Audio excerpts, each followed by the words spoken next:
January 20th. Genesis 41:17 through 42:17.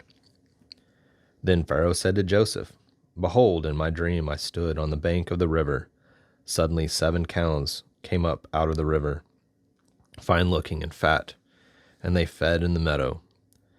Then behold, 7 other cows came up after them, poor and very ugly and gaunt, such ugliness that I have never seen in all the land of Egypt. And the gaunt and ugly cows ate up the first 7, the fat cows. When they had eaten them up, no one would have known that they had just eaten them, for they were just as ugly as in the beginning. So I awoke. Also I saw in a dream that suddenly 7 heads came up on one stalk, full of good. Then behold, 7 heads, withered, thin, and blighted by the east wind, sprang up after them. And the thin heads devoured the 7 good heads. So I told this to the magicians, but there was no one who could explain it to me. Then Joseph said to the Pharaoh, "The dreams of Pharaoh are one. God has shown Pharaoh what he is about to do. The 7 good cows are 7 years, and the 7 good heads are 7 years. The dreams are one. And the 7 thin and ugly cows, which came up after them, are 7 years, and the 7 empty heads blighted by the east winds are 7 years of famine. This is the thing which I have spoken to Pharaoh. God has shown Pharaoh what he was about to do. Indeed, 7 years of great plenty will come throughout all the land of Egypt, but after them 7 years of famine will arise, and all the plenty will be forgotten in the land of Egypt, and the famine will deplete the land. So the plenty will not be known in the land because the famine following, for it will be very severe." And the dream was repeated to Pharaoh twice, because the thing is established by God, and God will shortly bring it to pass. Now therefore, let Pharaoh select a discerning and wise man, and set him over the land of Egypt. Let Pharaoh do this, and let him appoint officers over the land to collect 1/5 of the produce of the land of Egypt in the 7 plentiful years, and let them gather all the food of those good years that are coming and store up the grain under the authority of Pharaoh, and let them keep food in the cities. Then that food shall be a reserve for the land, for the 7 years of famine which shall be in the land of Egypt, and the land may not perish during the famine. So the advice was good in the eyes of Pharaoh and the eyes of all of his servants. And Pharaoh said to his servants, "Can we find such one as this, a man whom is the Spirit of God?"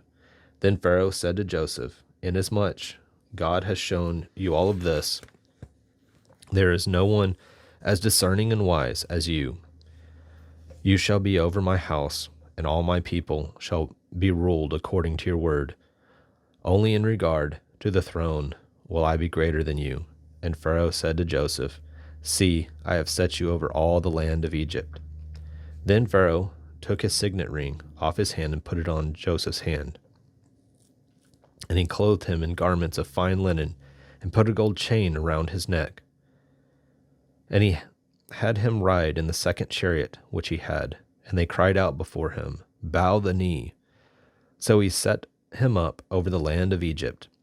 Pharaoh also said to Joseph, "I am Pharaoh, and without your consent no man may lift his hand or foot in all of the land of Egypt." And Pharaoh called Joseph's name Zaphnath-Paaneah, and he gave him as a wife Asenath, the daughter of Potiphera, priest of On. So Joseph went out over all the land of Egypt. Joseph was 30 years old when he stood before Pharaoh the king of Egypt. And Joseph went out from the presence of Pharaoh, and went throughout all the land of Egypt. Now in the 7 plentiful years the ground brought forth abundantly. So he gathered up all of the food for the 7 years which were in the land of Egypt, and laid up food in the cities, and laid up in every city the food of the fields surrounded them. of the fields which surrounded them. Joseph gathered very much grain and the sand of the sea until he stopped counting, for it was immeasurable. And to Joseph were born 2 sons, for the years of famine came, whom Asenath, the daughter of Potiphera, priest of On, bore him. Joseph called the name of the firstborn Manasseh, for God made me forget all my toil of my father's house. And the name of the second he called Ephraim, for God caused me to be fruitful in the land of my affliction. Then the 7 years of plenty, which were in the land of Egypt, ended, and the 7 years of famine began to come. As Joseph had said, the famine was in all the lands, but in the land of Egypt, where there was bread. So when all the land of Egypt was famished, the people cried to Pharaoh for bread. Then Pharaoh said to all the Egyptians, "Go to Joseph. Whatever he says to you, do." The famine was over all the face of the earth, and Joseph opened all the storehouses and sold to the Egyptians, and the famine became severe in the land of Egypt. So all countries came to Joseph in Egypt to buy grain, because the famine was severe in all lands. When Jacob saw that there was grain in Egypt, Jacob said to his sons, Why do you look at one another?" He said, "Indeed, I have heard that there is grain in Egypt. Go down to that place and buy for us there, that we may live and not die." So Joseph's 10 brothers went down to buy grain in Egypt. But Jacob did not send Joseph's brother Benjamin with his brothers, for he said, lest some calamity befall him. And the sons of Israel went to buy grain among those who journeyed, for the famine was in the land of Canaan. Now Joseph was the governor over the land, and it was he who sold to all the people of the land. And Joseph's brothers came and bowed down before him with their faces to the earth. Joseph saw his brothers and recognized them, but he acted as a stranger to them, and he spoke roughly to them. Then he said to them, "Where do you come from?" And they said, "From the land of Canaan to buy food." So Joseph recognized his brothers, but they did not recognize him. Then Joseph remembered the dreams which they had dreamed about them, and said to them, "You are spies. You have come to see the nakedness of the land." And they said to him, "No, my lord, but your servants have come to buy food. We are all one man's son. We are honest men. Your servants are not spies." But he said to them, "No, you have come to seek the nakedness of the land." And they said, "Your servants are 12 brothers, the sons of one man in the land of Canaan, and in fact the youngest is with our father today, and one is no more." But Joseph said to them, "It is as I spoke to you, saying, You are spies. In this manner you shall be tested by the life of Pharaoh. You shall not leave this place unless your youngest brother comes here.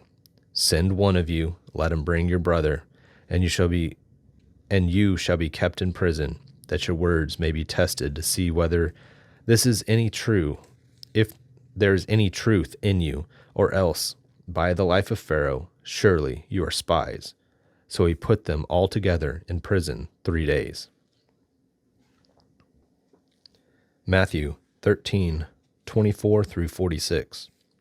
Another parable he put forth before them, saying, "The kingdom of heaven is like a man who sowed good seed in his field. But while the men slept, his enemy came and sowed tares among the wheat and went his way. But when the grain sprouted and the produce and produced a crop, then the tares also appeared. So the servants of the owner came and said to him, 'Sir, did you not sow good seed in your field? How then does it have tares?' He said to them, 'An enemy has done this.' The servants said to him, 'Do you want us to go and gather them up?' But he said, 'No, lest while you gather up the tares you also uproot the wheat with them. Let both grow together until there is a harvest. And at the time of harvest I will say to the reapers, First gather together the tares and bind them in bundles to bury them, but gathered the wheat into my barn. Another parable he put forth to them, saying, The kingdom of heaven is like a mustard seed, which a man took and sowed in his field, which indeed is the least of all seeds, but when it is grown, it is greater than the herbs and becomes a tree, so that the birds of the air come and nest in its branches. Another parable he spoke to them, The kingdom of heaven is like leaven, which a woman took and hid in 3 measures of meal till it was all leavened. All these things Jesus spoke to the multitudes in parables, and without a parable he did not speak to them, that it might be fulfilled, which was spoken by the prophet, saying, I will open my mouth in parables. I will utter things kept secret from the foundation of the world. Then Jesus sent the multitude away and went into the house. And his disciples came to him, saying, Explain to us the parable of the tares in the field. He answered and said to them, He who sows the good seed is the Son of Man.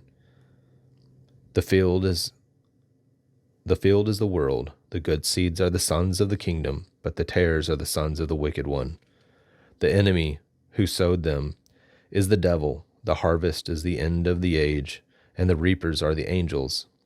Therefore, as the tares are gathered and burned in the fire, so it will be at the end of this age. The Son of Man will send out his angels, and they will gather out of the kingdom all the things that offend, and those who practice lawlessness, and will cast them out into a furnace of fire. There will be wailing and gnashing of teeth. Then the righteous will shine forth, and the Son of the kingdom of their Father. He who has ears, let him hear.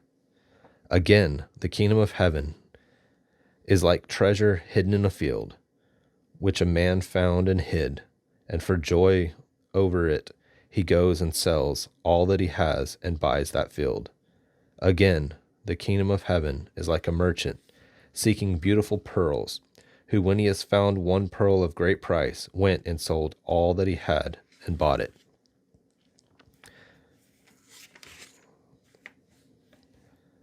Psalm 18, 1 through 15.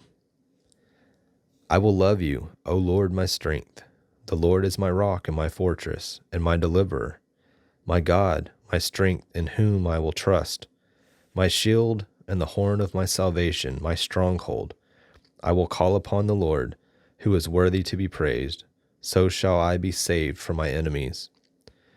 The pangs of death surrounded me, and the floods of ungodliness made me afraid. The sorrows of Sheol surrounded me. The snares of death confronted me. In my distress, I called upon the Lord and cried out to my God. He heard my voice from his temple, and my cry came before him, even to his ears. Then the earth shook and trembled. The foundations of the hills also quaked and were shaken. Because he was angry, smoke went up from his nostrils, and devouring fire from his mouth. Coals were kindled by it. He bowed the heavens also, and came down, with darkness under his feet. And he rode upon a cherub, and flew. He flew upon the wings of the wind. He made darkness his secret place. His canopy around him was dark waters, and the thick clouds of the skies. From the brightness before him, his thick clouds passed, with hailstones and coals of fire. The Lord thundered from heaven, and the Most High uttered his voice, hailstones and coals of fire. He sent out his arrows and scattered the foe, lightnings in abundance, and he vanquished them. Then the channels of the sea were seen, the foundations of the world were uncovered. At your rebuke, O Lord, at the blast of the breath of your nostrils. Proverbs 4, 1 through 6. Hear, my children, the instruction of the Father, and give attention to know understanding. For I give you good doctrine. Do not forsake my law. When I was my father's son, tender and the only one in the sight of my mother, he also taught me and said to me, Let your heart retain my words, keep my commands and live. Get wisdom, get understanding. Do not forget, nor turn away from the words of my mouth. Do not forsake her, and she will preserve you. Love her, and she will keep you.